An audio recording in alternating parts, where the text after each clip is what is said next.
Hi spooky friends, welcome back to Kelly Does Stuff. Today I wanted to show you the design that I came up with for the carnival section of my display.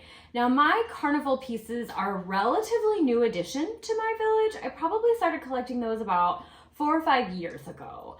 And I have never come up with a complete design and comprehensive plan with platforms and really putting all the pieces together in a way that was really spectacular. And this was the year I decided I'm going to do it. But I didn't make that decision until August, which is too late for me to really be doing a major build. If you can see like behind me back there where my bayou section is, and I've got a lot of rock pieces and platforms and layers, I started working on that in March of the year that I actually set it up. So it takes me a long time to build a lot of platforms and do lots of very cool things.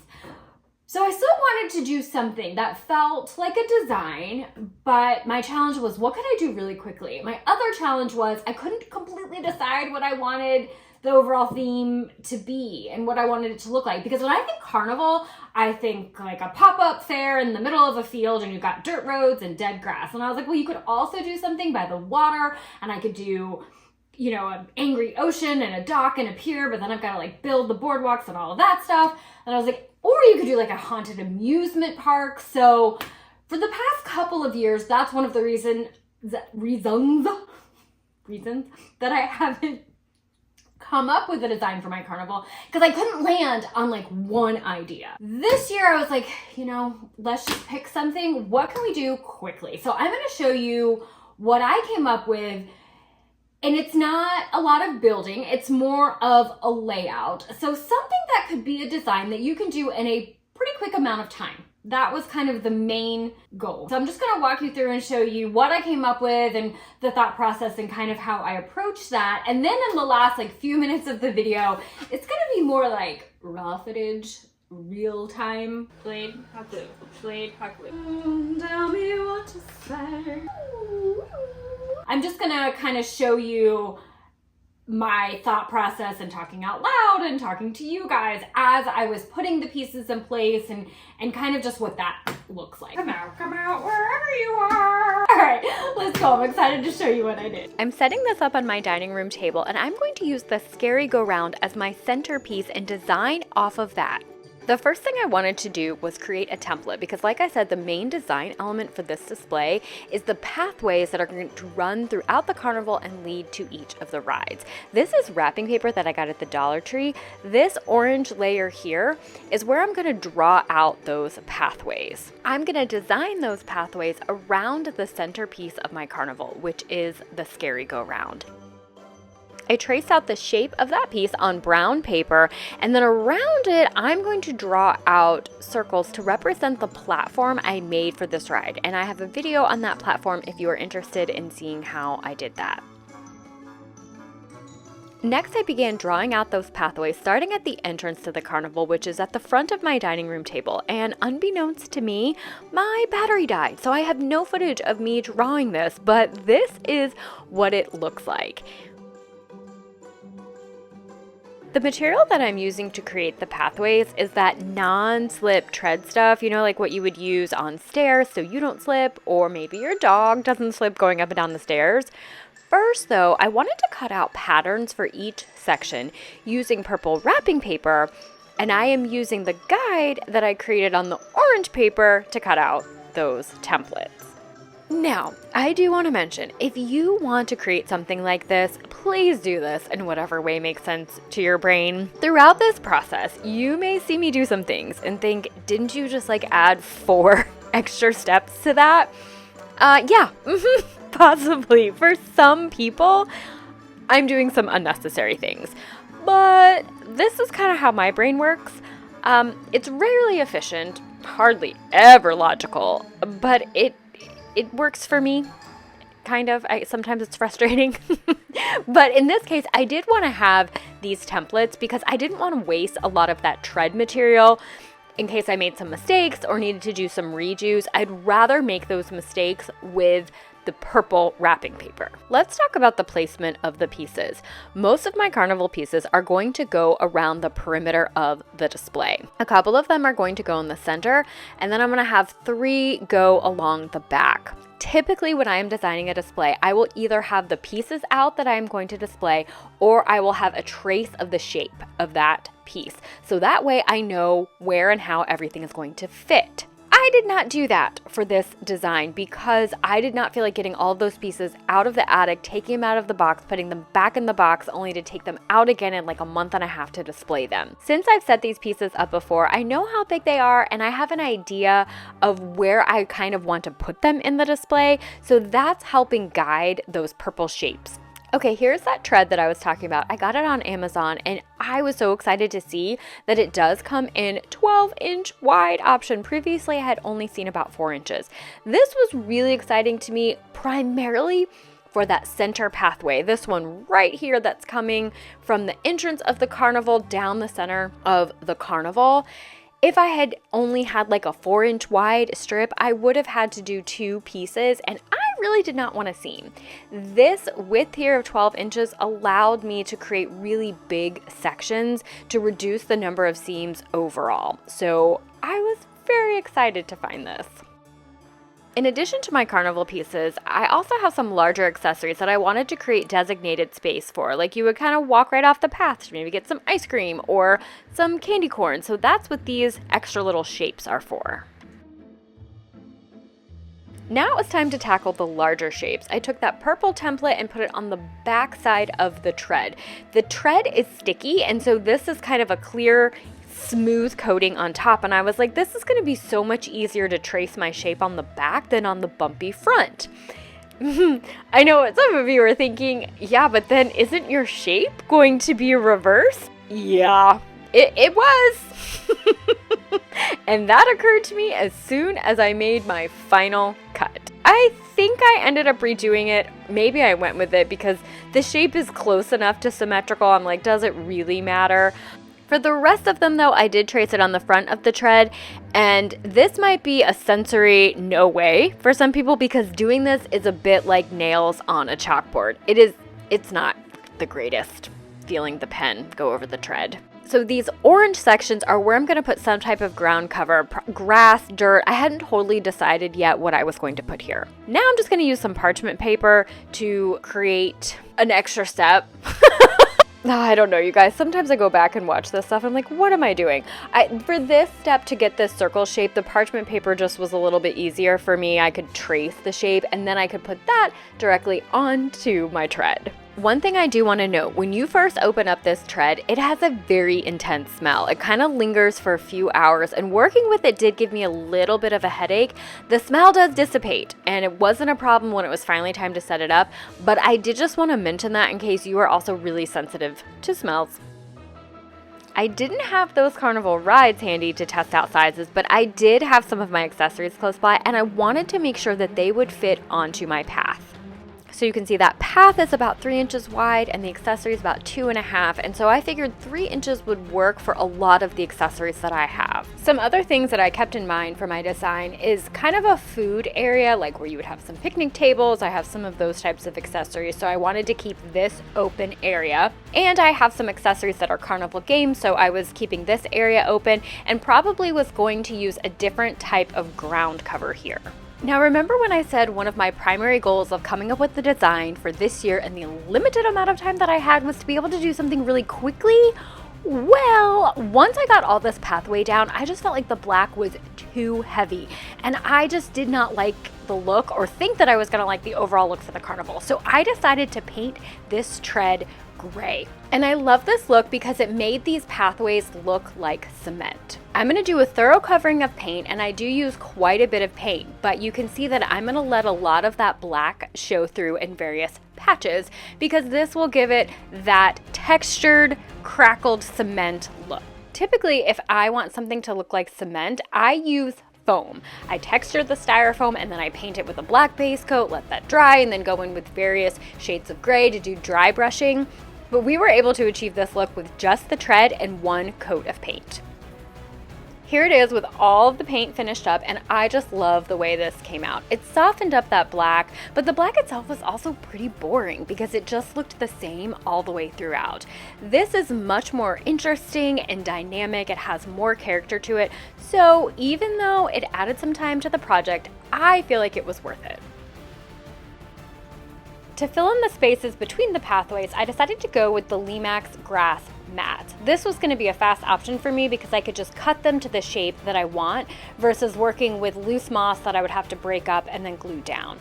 They're not my favorite ground cover because you can see here they don't hold up very well over time, or even sometimes within a single season. A lot of that grass will flake off the mat. The other issue I have with Lemax is they change up the look from year to year. I've talked about this before. If you are doing a project and you decide that you want to use this mat, but then you think in future years you're going to want to expand that display and want a consistent ground cover, stock up on this year's version of the mats because the ground cover could look different next year. And you can see that I'm using parchment paper to trace out the shape that I need for each of my sections of grass mat.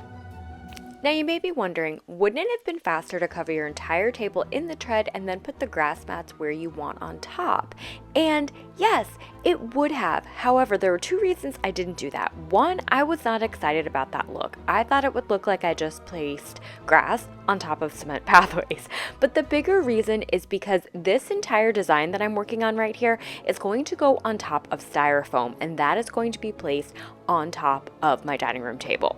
I like the foam because it will help me hide cords easier, which I'll show you in just a little bit, but it also gives me the option to put trees or bushes, shrubs, anything that's got kind of like a pick base directly into the foam.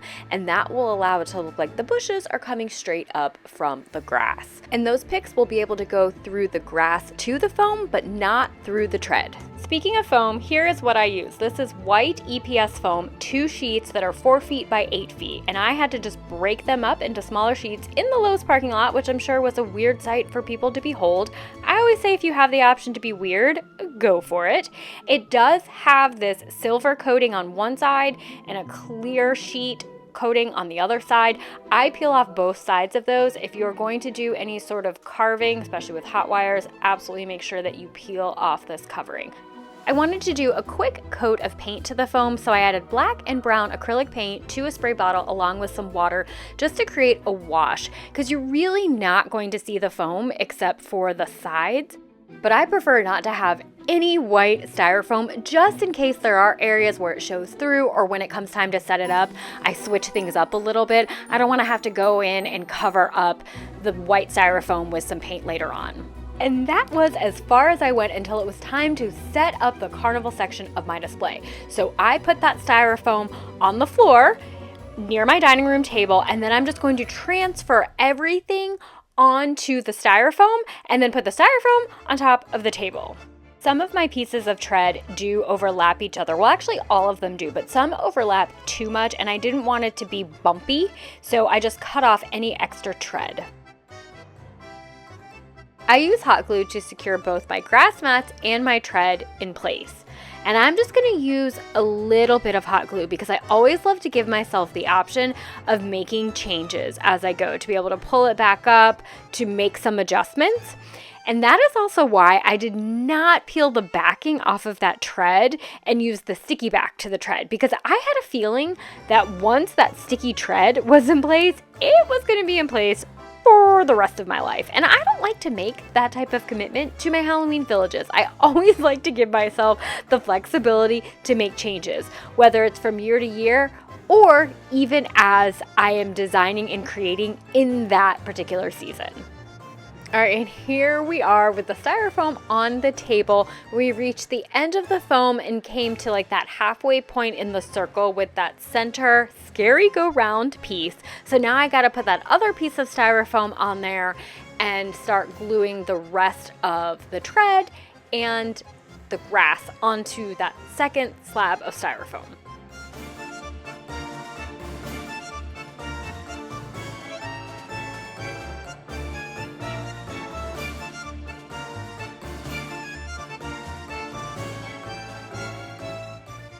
It was finally time to start putting pieces in place, and I'm just going to show you a bit of that process, how I decide where things go when I'm setting something up for the first time. Okay, so since all of my carnival pieces don't fit on this table, my first thought was to move ones that sort of looked like mountainy. So maybe that's the theme of that area of the amusement park. You know how sometimes they have that? They're like, this is Mountain Land and this is Clown World. There's so many ways you can go with this. Ultimately, it's gonna go where it goes. What were we saying? Okay, so we are going to try to put 16 pieces on here.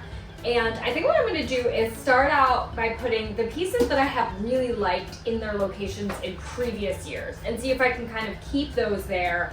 And then other ones,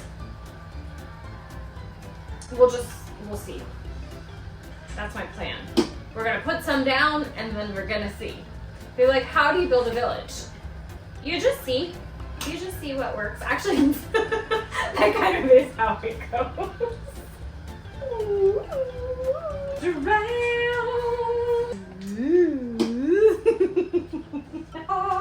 Alright. Those are the ones I definitely know that I like. The 4 that I know. I like this circuit. What is this called? A Ferris wheel? No. What is it called? A carousel. Goodness. I like that one there. And then I like, this is the Web of Terror. I like this one definitely back here. This one goes up on a platform, the pit and the pendulum. And then the ghost around I have put there. So let's play around now with having a clown section. How do we feel about that?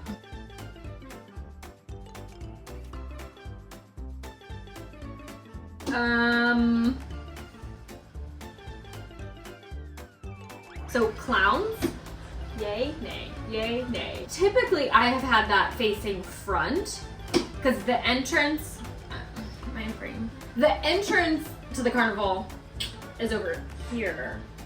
So I do like to have, if you're standing there looking down, I like to have 2 like buildings that face that way. And I really liked this one in the past, but we could switch it up. This is Department 56 Haunted Fun House, and we could maybe put this one as like forward facing. This could be, actually no, we would probably have it go this way, don't you think? Smart, you guys are smart, I like it. So this one could go here, perhaps, maybe. I don't know, I could really like that. And then put like these 2, I just got distracted because I really like it. Ooh, I sort of like this. What do you think? Do you like it? Tell me, what do you guys think? This piece, if you know, this used to be my dad's. He gifted me his collection, so this one was his. Many of these are gifts from him, actually. I'm kind of liking this. And you know, one thing I really need to do is create like an entrance thing. I did create an entrance thing one year. It's really weird, so I might not use it. So we have some of these that are really big in terms of going out this way. I almost feel, because I made that, maybe this one goes over there and then that one goes over there. Let's just see for a second. We'll bring those pieces over and we'll kind of figure it out. Come out, wherever you are. Now, that's not gonna work. I mean, it could work. Anything works. Like, let this be a reminder, anything works. Do you like it? That's the question. I don't think I like that. This was the area over here that I wanted to be gates. So maybe let's try. Oh, and then, oh wait a minute, food. I was gonna do like a food section. You know? I mean, it could. I don't know. It's a graveyard smash. It's just the cord. Oh, that, like, I scared myself so bad I hurt myself. I think this is better over here. I think this bump in the night, like right off the bat, you're like coming into the park, you're like, haunted house, bumper cars. No! Alright. Yes! I like that! It was like I was thinking as I was creating, kind of. I wish I'd done that a little bit more. So I think you are too, I think the children are all, the zombies might have to go where you are. We're gonna have to switch you. You're gonna come over here. The zombie plane ride is gonna go over there. This actually could be really fun because, well, first of all, we could like build this up. Previous years, I had this, I think it's called the swinging ghoulies. And there's where my microphone died seconds before the battery on my phone died. But that's all right, because what I was talking about was the placement of the zombie ride. So that's going to be in that center line there with the carousel, which was that piece we started with and built the whole design around. And I am going to trench into the styrofoam so that I can hide the cords. If you are familiar with Lemax buildings, they have that cord that attaches to the adapter that plugs in, but then they also have another little cord that comes off the building and has a switch. So when you trench for that, you have to have it big enough to fit both of those. This was another reason that I liked using the styrofoam for my base, because I can tuck these cords into the little trench of the styrofoam. If I was going to put that tread directly on top of my dining room table and wanted to run those cords underneath, they would be bumpy. Or rather, your surface would be bumpy, and it would be hard to set some figurines or accessories down, and it just would not look as great. Now, I am using a hot wire tool, and I am carving into my styrofoam that I have already painted, and I don't like doing that. I don't know if that's a good thing, a bad thing, an okay thing. So always do your research when using hot wire tools. I am not recommending that you do this. Work in a well-ventilated area, and make sure you wear any appropriate safety equipment.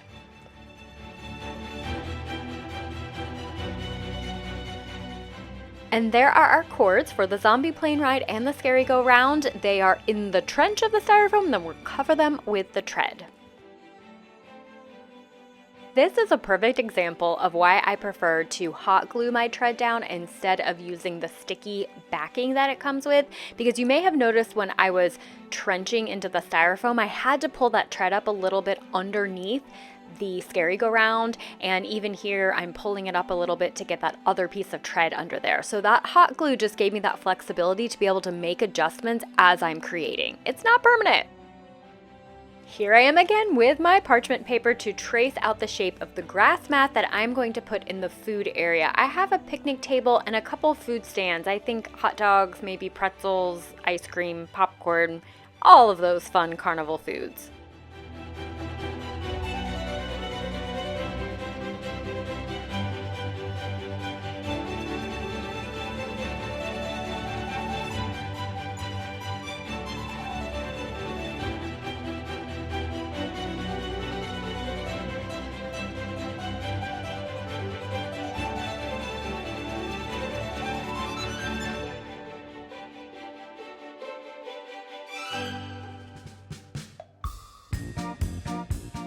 Well, spooky friends, that is it. Our carnival design is complete. I still have some details and some little things to finish up here, but I did want to show you what we have so far, and like I always do, I will do a separate video with the full reveal, all the lights on, all of the magic happening.